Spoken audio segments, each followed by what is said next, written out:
Bom dia, senador Cícero Lucena. Bom dia aos demais colegas de mesa, Carlos, Rony, Rui, os demais que ainda não chegaram, o Vitor e o Instituto Polis. Bom dia, eu venho aqui novamente para falar sobre a política de resíduos sólidos.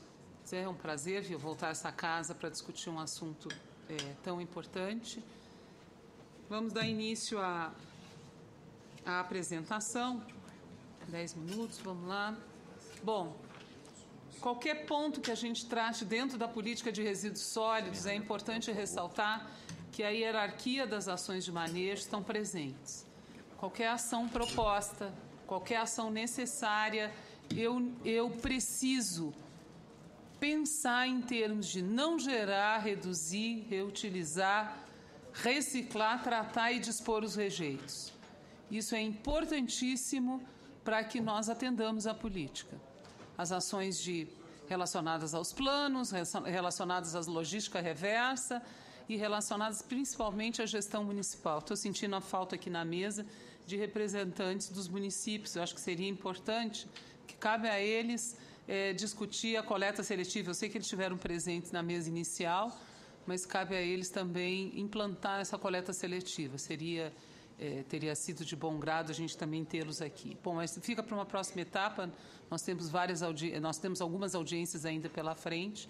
Acho que não vai faltar oportunidade. E paira sobre todos nós aquela obrigação de, a partir de agosto desse ano, ou seja, em até 4 anos depois da publicação da lei, somente serão enviados aos aterros sanitários os rejeitos. É isso que fala o artigo 54 da Lei 12.305. Eu volto a afirmar, como eu falei na minha última oportunidade que eu estive aqui presente, é mais do que simplesmente eu não colocar mais resíduos nos lixões. É eu ter o objeto da nossa audiência de hoje, é eu ter planos, eu ter coleta seletiva, eu reduzir a geração dos resíduos e só dispor no solo aquilo que for considerado rejeito. E trabalhar para que os rejeitos sejam cada vez reduzidos em quantidade, em número. Eu gosto muito de exemplificar quais são os principais atores na gestão de resíduos sólidos. Esta é uma lei, senhor senador, senhores presentes, que traz obrigações para a sociedade como um todo. Nesse slide, a gente procura listar os principais atores.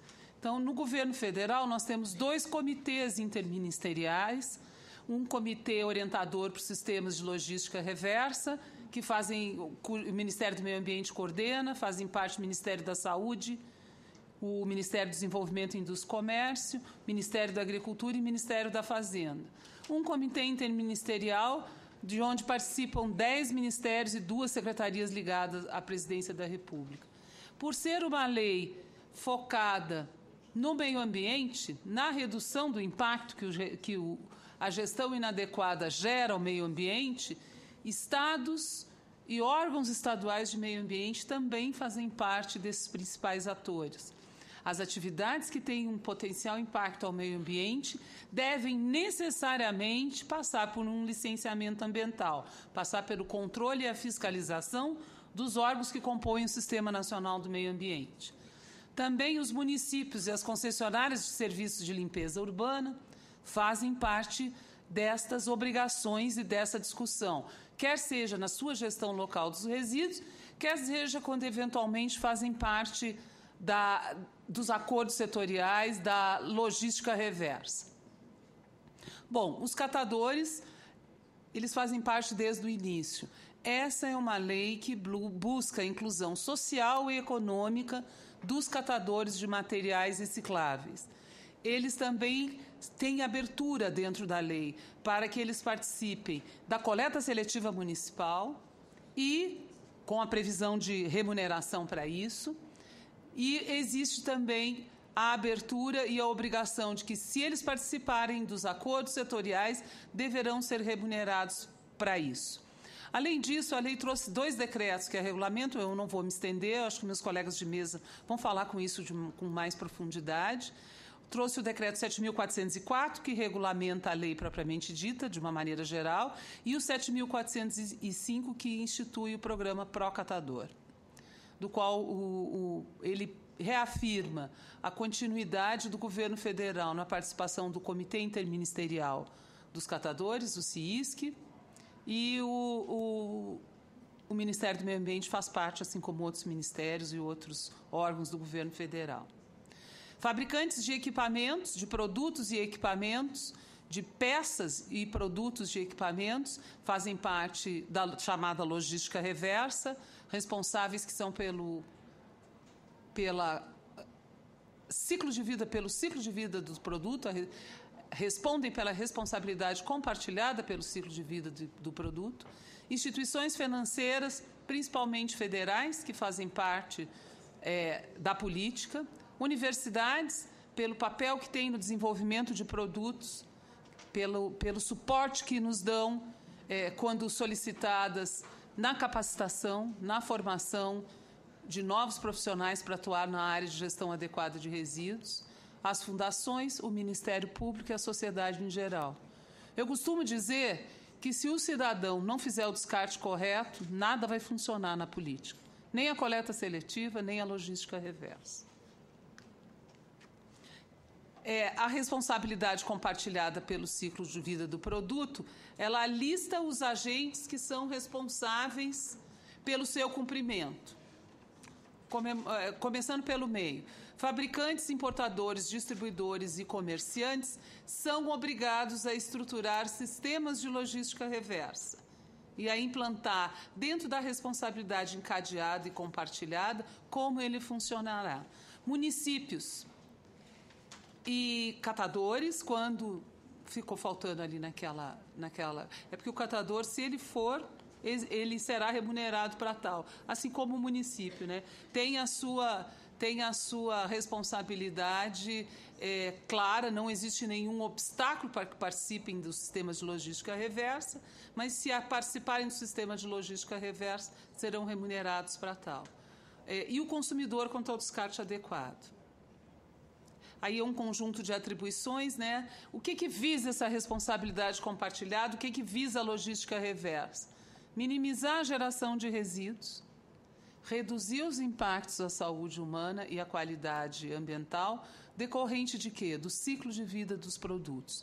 Em última instância, a responsabilidade compartilhada contribui para que os municípios reduzam os seus custos na coleta de resíduos sólidos, que eles, até a publicação da lei, eram onerados em ter que recolher resíduos eletroeletrônicos, óleos lubrificantes usados, lâmpadas, pilhas e baterias. Com isso, com a implantação do sistema da responsabilidade compartilhada e dos sistemas de logística reversa, ocorrerá uma desoneração dos serviços municipais de limpeza pública. A logística reversa nada mais é do que a coleta e restituição ao processo produtivo de produtos, de resíduos colocados. Os resíduos não são colocados pelo poder empresarial, né? O setor empresarial, fabricantes e importadores, fabrica e comercializa produtos que um dia se tornam resíduos. Nada mais justo do que eles também sejam responsáveis pelo retorno desses produtos descartados que se tornam resíduos ao setor produtivo, dentro daquela cadeia ou de outras cadeias em que eles possam ser reaproveitados. A lei prevê, eu vou dar uma pulada, depois eu volto, ela prevê 3 formas de implantação da responsabilidade compartilhada, da logística reversa. Termo de compromisso, acordo setorial ou regulamento. Regulamento, um decreto que regulamentasse a lei. Acordo setorial é um ato, aí eu volto lá, é um ato de natureza contratual entre o poder público e os fabricantes, importadores, distribuidores e comerciantes para a implantação da responsabilidade compartilhada. Ele traça a responsabilidade encadeada e compartilhada que é descrita no artigo 30 ao 36 da lei. Essa foi a opção que o Comitê de Ministros aprovou quando da sua implantação em 17 de fevereiro de 2011, por entender que a discussão que leve a um acordo setorial é uma discussão que permite a participação de todos os atores envolvidos.